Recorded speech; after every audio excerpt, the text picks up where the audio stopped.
Record. Good day, friends. Yesterday or the day before, I had spoken with you about smoking in relation to dependency management. That is, dependencies on tobacco and tobacco-related products. Now, today's talk is an extension of our earlier talk, and we talk about dependency management as a continuum or a continuous subject. But today we will touch upon alcohol and drugs. And this is Adrian Kennedy talking to you on dependency management, specifically about addiction to alcohol and drugs. Let us first consider alcohol in its various components. But why do we need to talk about alcohol? This gentleman in the photograph out here was the health minister of India a few years back, and he directed his efforts in ensuring or trying to limit the use of tobacco and alcohol. I'm sure I mentioned the reasons why he wanted to eliminate tobacco in terms of smoking in the country, and the reason why he decided that alcohol was not appropriate was simply because alcohol has an effect not only on the individual but also on the family and consequently also on society. An individual who is addicted to alcohol will in all probabilities forsake everything in order to satisfy his need to get alcohol, and as a consequence, his entire finance will be directed towards that procurement, which would then leave his wife and children without support. And this would then become a social problem. So what is alcohol as we understand it? Alcohol comprises of a range of commodities, starting with beer and wine and cocktail and spirits and liqueurs, and of course the local available product, which will differ from country to country. If you were to look at beer, which has about 5 or 10% alcohol, it comes in different categories. It is called in different locations, and depending upon the type of manufacture used, it is called ale and stout and cider and lager and sake and bitter and so on and so forth. And the same goes for wine, which is usually characterized as red, white, sparkling, which is champagne, or you could have cocktails in its different forms, as you can see, and we will discuss more about these later. And then you have probably the largest component of alcohol, and that is the spirits, the distilled alcohol. And over here you have the widely used rum and whiskey and vodka and gin and tequila and so on and so forth. And then for the most sophisticated, you have the liqueurs, which is usually an after-dinner drink. And then for the socially deprived, in a manner of speaking, the local alcohol,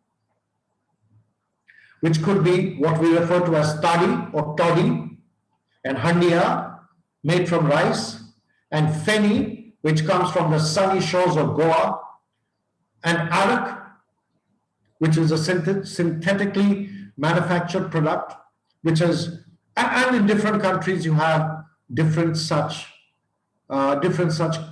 alcohols. Let's consider each of these.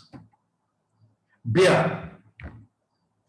Now, beer is made from barley or wheat, yeast, and apples. The apple beer is called cider. It is usually fermented for a few days, 4 or 5 days, and delivered fresh. It can come in a draught, which means at the clip of a tap, and the beer spills out with the froth at all. Or it could be bottled and canned and then sold around the world. And it is, as I mentioned earlier, differently named according to its alcoholic capacity or its country of origin.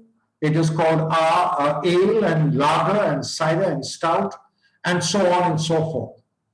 The alcohol content is low, which makes it a drink that can be consumed in large quantities, and it is served straight, or it could be a shandy. You could add perhaps a little bit of orange juice or some such thing in order to sweeten the taste. But it is a low alcohol drink and frequently drunk in Europe, and Germany, of course, is world famous for its beer festivals. And then you have the wine, which is a strong part of French cuisine, usually made from grapes, but also made from other fruit. In India, the local fruit is called the jamun, from which you make the wine. It is fermented for a period of time, which could go up to 5 years. Different types, red, which comes from the black grape or the purple grape, and then you have white wine, which comes from the white grape or the green grape, and then of course you have sparkling wine, which is usually colorless or slightly yellow. The alcohol content is more than beer, in the region of about 10 to 24%, and different wines are differently named. For example, Burgundy or Bordeaux or Dom Pérignon, which is a champagne, are French, and the Portuguese port wine is famous. And then, of course, you have the California red wine, and you have wine from Germany and Australia and Goa, which is in India, and so on and so forth. Red wine is usually served at room temperature, and white wine is usually served chilled. And wine is usually taken with the meal. As a matter of fact, having alcohol with your meal is far healthier than having alcohol prior to the meal. And then you have distilled spirits. So these are artificially manufactured, or they are distilled using natural products, of course. You have the colorless spirits, which is vodka, gin, and tequila for a start. All spirits are between the range of 40 to 55% of alcohol. Vodka is of Russian origin, or Russian Poland, and other such European locations, made from potatoes, molasses, and rye, colorless, odorless. A famous brand, of course, is the Smirnoff. Gin is English and also French, distilled again.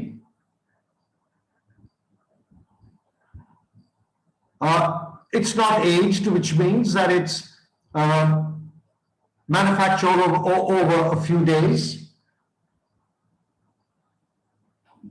It is made from barley corn, and fruits and berries are added in order to improve the taste. It is colorless, It is not aged in terms of 1 year or 5 years or 8 years or 24 years. And a famous brand is the London Dry Gin. The tequila is of Mexican origin, distilled from the agave plant. It's aged by about 6 months or a year. Again, is colorless. The tequila is served neat. Usually, a part of every party, you have what is known as tequila shots to enhance the effect of happiness. So, whatever it is, joy, ecstasy, enjoyment. A gin is had with lime or with tonic, and vodka is usually had with orange juice or any other fruit juice. And then you have rum, which is the next category of spirits before we come to whiskey. Rum is of Caribbean origin, again between 40 and 55% alcohol, distilled and fermented from sugarcane and molasses, aged to about a year. The color is usually dark brown or golden. And the new brands of the Bacardi, etc., are colorless. The famous brands are Bacardi, as I mentioned, and Old Monk. And you have several others. Brandy is distilled from wine. It's of French origin as a cognac. 10 gallons of wine would get you just 1 gallon of brandy. So it is concentrated alcohol. It's aged in a cask for about between 2 to 5 years. As a matter of fact, the Napoleon is 4 years, and the VSOP is aged 5 years before it is bottled and served. Rum is usually drunk with water, or most famously with a Coke, and served at room temperature. And now perhaps to the most popular form of distilled spirits. Whiskey. Differently spelt in different parts of the world. You have whiskey from Scotland and whiskey from Ireland, and in the United States, it is called a bourbon. It's distilled from a mash of grains, and the blended category would have barley, wheat, corn, and rye, and a single malt would have one of these different original grains. So you have a single malt and a blended category, a blended whiskey. The famous brands are Scotch, which is English or from Scotland, and then you have Irish whiskey, again from the same region of Ireland, and the Jack Daniel from the United States, and almost 100 other brands. It is served on the rocks, usually served, or sometimes on the rocks would mean with ice or neat, and sometimes served with water and soda. A cocktail is a mixture of alcohols with a dash of soda perhaps, or a little bit of lime juice, or a little bit of fruit juice. Orange juice or orange sauce or tomato ketchup or tomato juice is used in a Bloody Mary, and then you have other cocktails such as the gimlet or the screwdriver. The martini is served neat. You have the Tom Collins, the daiquiri, the colada, the pina colada, Manhattan, rattlesnake, mahjong, and other such exotic names. So a cocktail is a mixture of different drinks, usually preferred by the females, But I must tell you, these are probably far more lethal than a straight whiskey or a rum or a gin, as the case may be. But it's served in fanciful glasses, and the fruit juice makes it sweet and therefore more pleasing to the taste. And then you have the liqueur, which is a concentrated form of alcohol, but it is blended with cream perhaps, such as the Irish cream, or you could have the Cointreau, or the Tia Maria, or the Benedictine, which would, they would all come from different combinations. You could have the orange one, which would be, to my mind, the Cointreau. And then you have the Kahlua, which is coffee blended. And then you have the Irish cream, which is, of course, whipped cream, and so on and so forth. Usually served at about 10 or 15 milliliters, a small amount, served in small liqueur glasses, as a substitute for coffee at the end of a meal. Now, alcohol is metabolized by the human body. If drunk too quickly or too much, its effects can be devastating. If drunk appropriately and timely, it can give you the good effects that you would like to have, the feeling of joy and relaxation. The usual acceptable ratio is to have 1 unit of alcohol defined as 30 to 45 milliliters of spirit, which will have an equivalent alcohol component and effect as a glass of wine, which will have an equivalent impact or effect as 2 glasses of beer. So 400 ml of beer is equivalent to 200 milliliters, or a glass of wine is equivalent to about 30 to 45 milliliters of spirit, and this is usually referred to as a peg or as a unit. The acceptable appropriate drinking ratio is 1 unit per hour. If you're able to drink 1 unit per hour, then the second or the third drink that you might have will continue the effect of comfort, relaxation, euphoria. But if, as you can see on the left hand, my left hand side of the slide, but if you were to drink 2 or 3 pegs or 4 pegs of alcohol within the hour, then the effects would be quite extreme. The social drinking rate is 1 peg per hour. What individuals do in order to reach a heightened state of happiness is they drink more than 1 peg per hour in order to get that effect. Now that can be quite devastating. And the reason why it is devastating is because the body cannot metabolize more than 1 unit of alcohol per hour, which is metabolized by the liver. Otherwise, if you drink more than that, it keeps circulating in the blood, and then it disorients the entire body, and you get different effects, psychological effects. So, 1 peg an hour would keep you cheerful.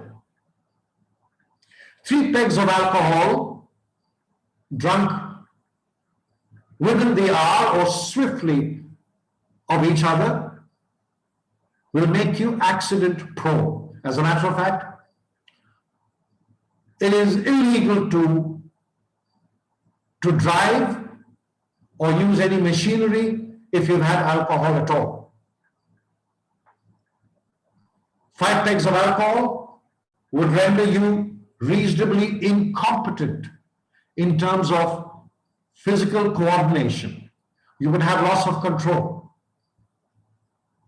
10 pegs of alcohol within the duration of an hour or two, which is a large amount of alcohol to drink, 10 units or 10 pegs, would make you sleep. You would perhaps be unconscious.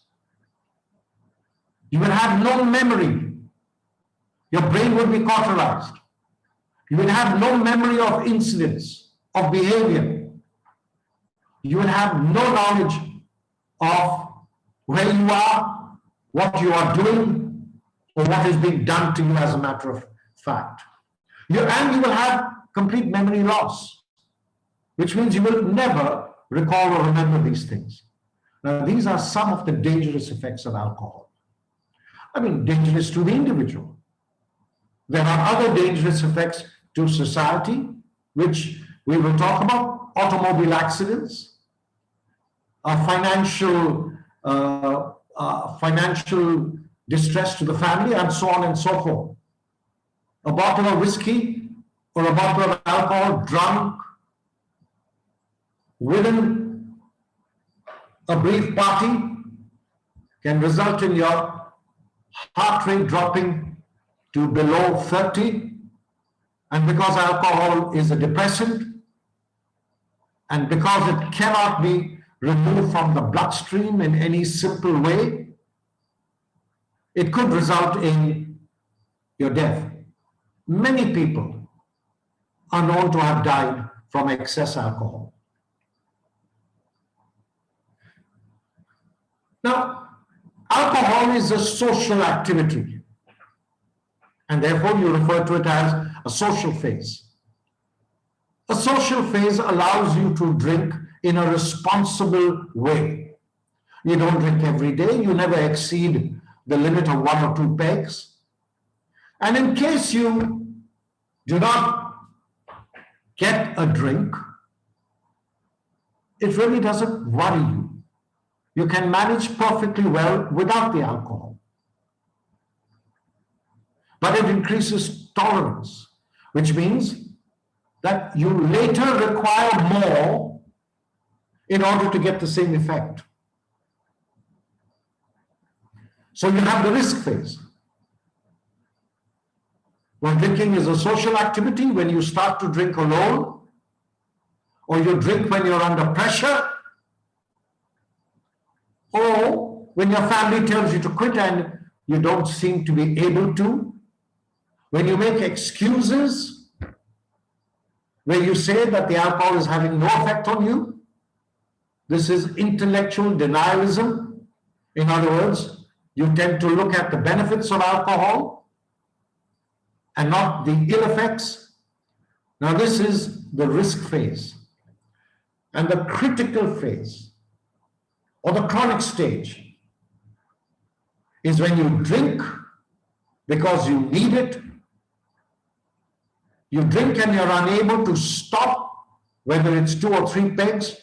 You drink in the morning instead of drinking socially in the evening, and you frequently lose control of your behavior. It results in ethical breakdown. You would steal from your family's money to get alcohol.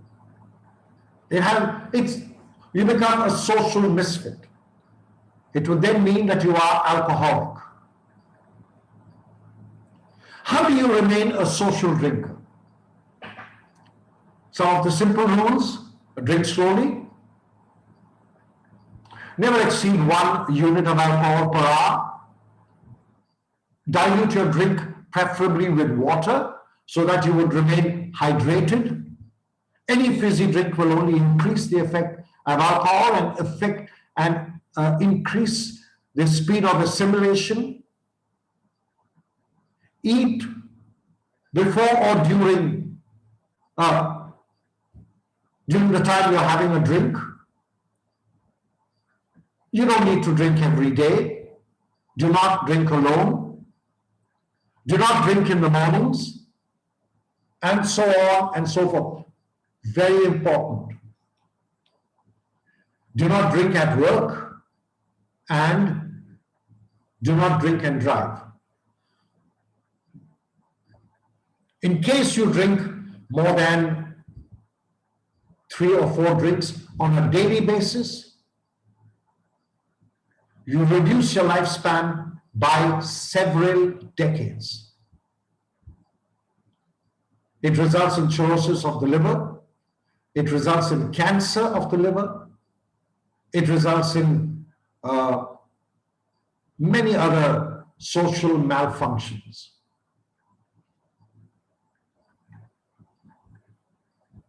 So how do you avoid what is known as a hangover, that awful feeling the next morning? As we mentioned, eat during or before alcohol consumption. Avoid drinking too much. 2 to 3 units would be your maximum. Do not mix your drinks, which means do not drink rum and whiskey and gin and tequila all at the same time. Have sufficient water. As a matter of fact, the alternate drink should be water at all times. You have a drink of a glass of wine, chase it with a glass of water, or a glass of whiskey, chase it with a glass of water or something to eat. In case you get to bed the next morning or prior to getting to bed, have a meal. Bananas and bread would be nice, and then sleep it off. When you get up in the morning, the next morning, water is your best drink. Water and sleep are your best drinks to avoid a hangover. It serves no purpose going for that aspirin or the hair of the dog, which would mean another drink. No. Sleep and water are your best bets to avoid a hangover. Excess alcohol. What does it do? Beyond changing your personality, which will happen instantly, of course. The individual who is shy becomes bold. You become aggressive in your sexual behavior. The calm individual becomes disruptive. You become muscularly discoordinated and a dangerous driver. Excess drinking over time affects your heart with an ailment called cardiomyopathy or cirrhosis of the liver and cancer. It reduces your sexual capability, but it doesn't reduce your desire. It just reduces your ability to function sexually. It causes ulcers. And in case you happen to be pregnant, it has a major impact on the unborn fetus. Alcohol metabolizes or cannibalizes your vitamins.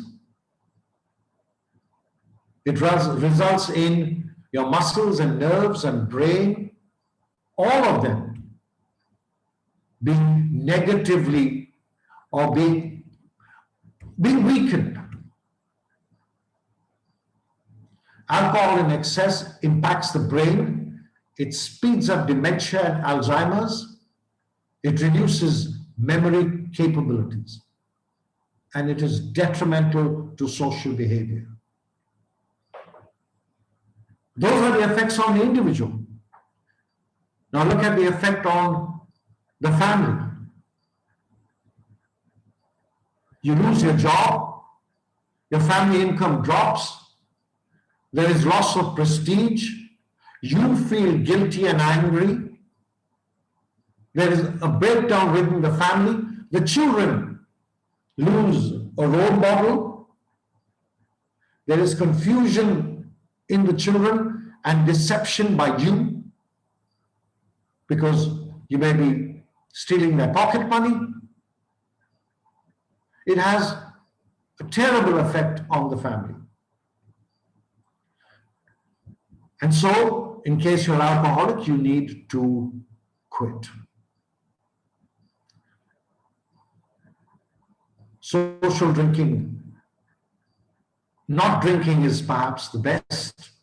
Social drinking is acceptable, but when you become alcoholic and misbehave and drink too much too often, you need to quit. So, the good news is that there are several ways you can do this. The best, of course, is to get medical advice. And there are injections and other such things, pills that help you to stay away from alcohol. Then there is psychological counseling, which can come from your family and friends or even a counselor. There is your self-behavior, avoid pubs, avoid parties, avoid drinking, do your exercise, go for meditation and relaxation, join self-help groups. Alcoholics Anonymous is excellent. It is run and managed by previous alcoholics who seem to know all the answers. They have a 50 to 70% success rate in helping you to quit.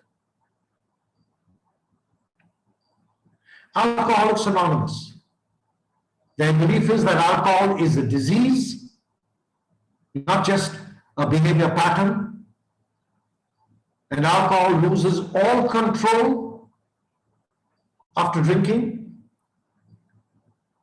You can never have a drink. An alcoholic can never be a social drinker. Only one alcoholic can help another, otherwise we just don't know enough about managing this addiction. Alcohol Anonymous is a great support group that meets every week and has a high success ratio of above 50%. The famous 12 steps include: accept that you cannot give up alcohol, that it is more powerful than you. Accept that you need a power greater than you to help you. Fearlessly accept your failures. Admit to others your own wrongdoings as an acknowledgement of your behavior. Look to a supreme power to help you and guide you and support you. This supreme power, in addition to your own buddies and counselors. Always help another alcoholic in distress. These are some of the 12 steps.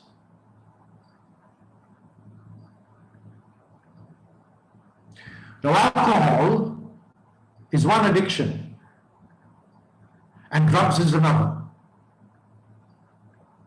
Drugs, narcotics, call it what you will.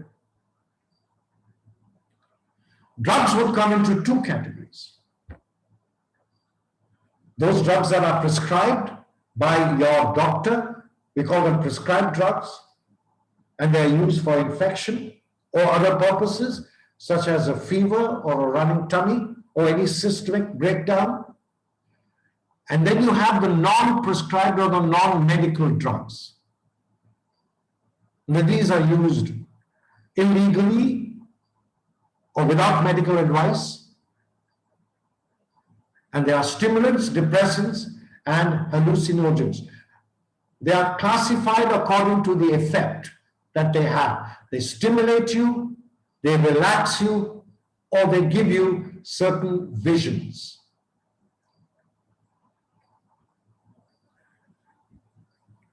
How can a prescribed drug be bad for you? A prescribed drug is good. Antibiotics and antivirals and fungals and antiseptics are for infection, to manage your systems, your digestive system, or your circulatory system, your cardiological system, your joints, your reproductive system, your skin, etc., etc. There are medicines for that and drugs. And then for pain and fever and allergies and ailments, again, there are drugs, and these are life-saving. But if you have too much, that is an increased dosage beyond, if your doctor prescribes one pill and you have 2 or 3, or if your doctor prescribes that you have it once a day and you have it 2 times or 3 times a day, or he asks you to have it for 5 days and you extend it to over a month, then this is medical abuse. This is the abuse of prescribed drugs. It will result in the same effect like if you were using illegal drugs. You will require higher dosages for the same effect, that is tolerance. You will have physical as well as psychological dependence. And in case you are unable to get it as frequently as you previously had it, it would result in withdrawal symptoms, which would be cramps and insomnia, or nausea, vomiting, pain, delirium, convulsions, and so on and so forth. Now, these are the general consequences of drug abuse, of not having the drug when you normally have them.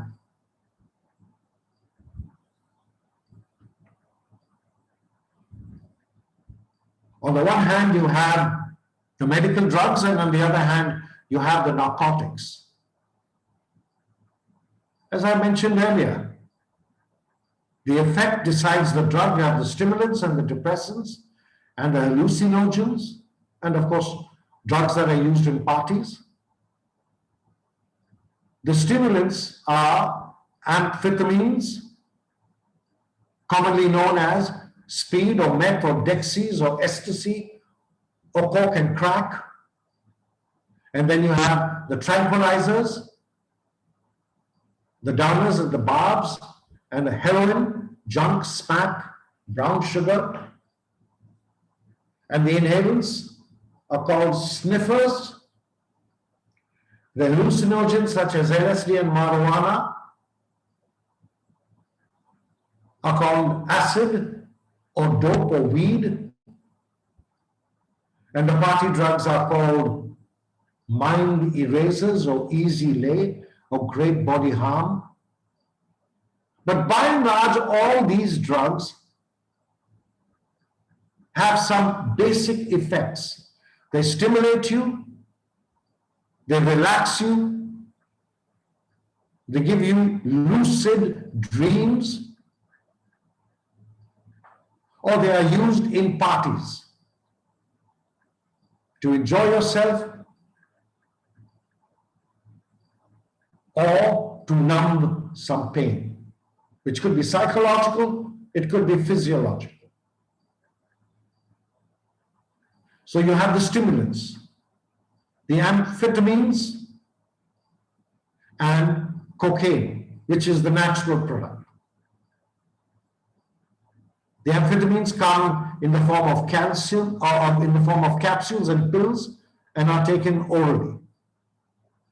And the cocoa, which comes from the cocoa plant, is dried, converted into a powder, chewed, sniffed, and sometimes converted through water, even injected.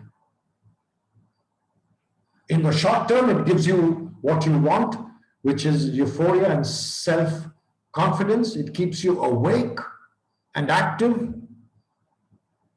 In the long term, it would have exactly the opposite effect. You'd be sleepy and drowsy, your blood pressure would go high, your heart rate would increase, you would have variable mood swings, your behavior will be quite violent. Now, this is usually used by students in order to concentrate, or executives who have to work after hours to complete a task. Withdrawal or not having these stimulants would result in all the effects such as nausea and headaches and irritability and insomnia and so on and so forth. And it has appropriate tolerance, which means you would always need higher and higher dosages. And you will have a psychological as well as physiological dependency. If the earlier group of drugs gave you, made you feel alive and active, this set of drugs, the depressants, have exactly the opposite effect. They are tranquilizers.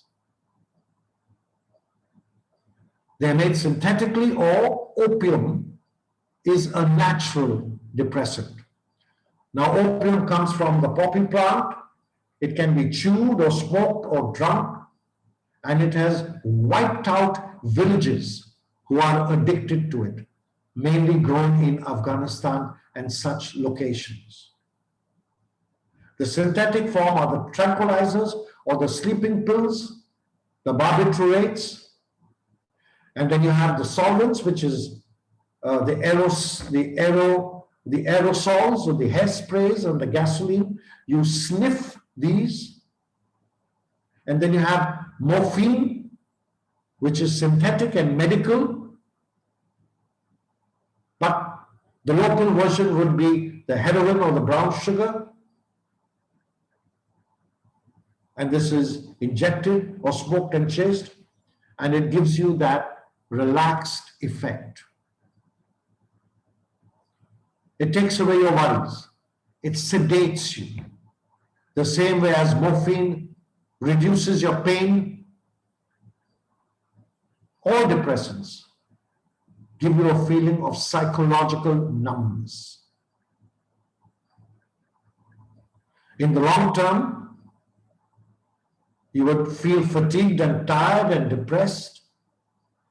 It would impact your sexual libido. And in case you do not get it, you will suffer all the withdrawal symptoms of headache and irritability and insomnia and convulsions, and you will do almost anything to get this drug. You will be physically as well as psychologically dependent, and the more you use it, the more you will need it. The famous hallucinogens are, as we know them, LSD, and of course cannabis. Cannabis is the natural product which comes from the hemp plant. In the East, it is known as ganja and bhang or hashish, commonly used by the socially deprived. And LSD, derived from the ergot fungus or the morning glory seeds, the peyote cactus, or the mushroom, the psilocybin. It can be chewed or smoked or taken orally. And you get all forms of visions and hallucinations. And these can be extremely dangerous. You can have some bad effects and dream of frightening things. Of course, dreaming with your eyes open.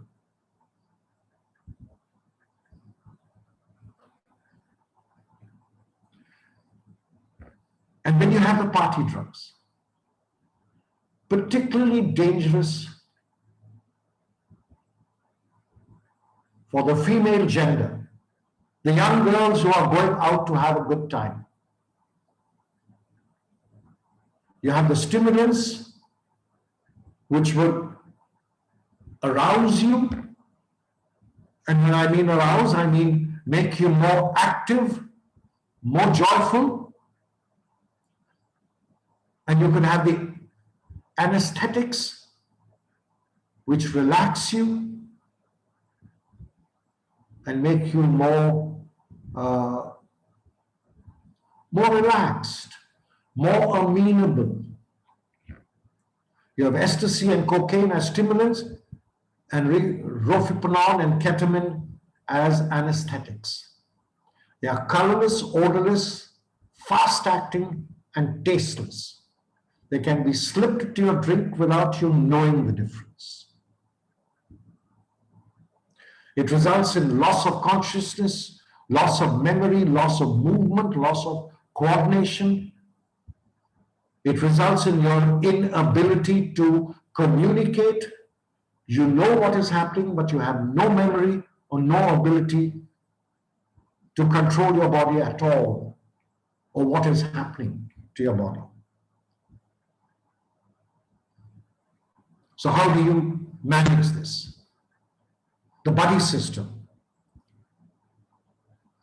Always go to the bar with a friend.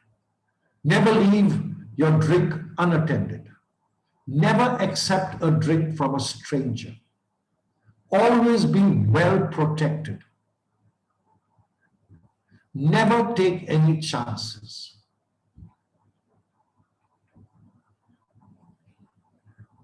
The treatment methods are simple. In case you have a drug dependency, you may step straight into detox. Your doctors will manage your life for 6 weeks, and thereafter, whenever you need it. You could simultaneously go for social therapy, which is group therapy, family therapy, self-help groups, behavior therapy, behavior change, and alternative therapies such as acupuncture and exercise and meditation are all good alternatives that will support you. But what it needs is your determination, the help from friends, and the technical know-how of your doctors. Friends, today I have spoken about alcohol and drugs, the devastating effect that this would have on you, and the methods that you can use in order to reduce your risks. Thank you so much. I'm Professor Adrian Kennedy, and available, as you can see, through the email at the bottom of this slide. Thank you.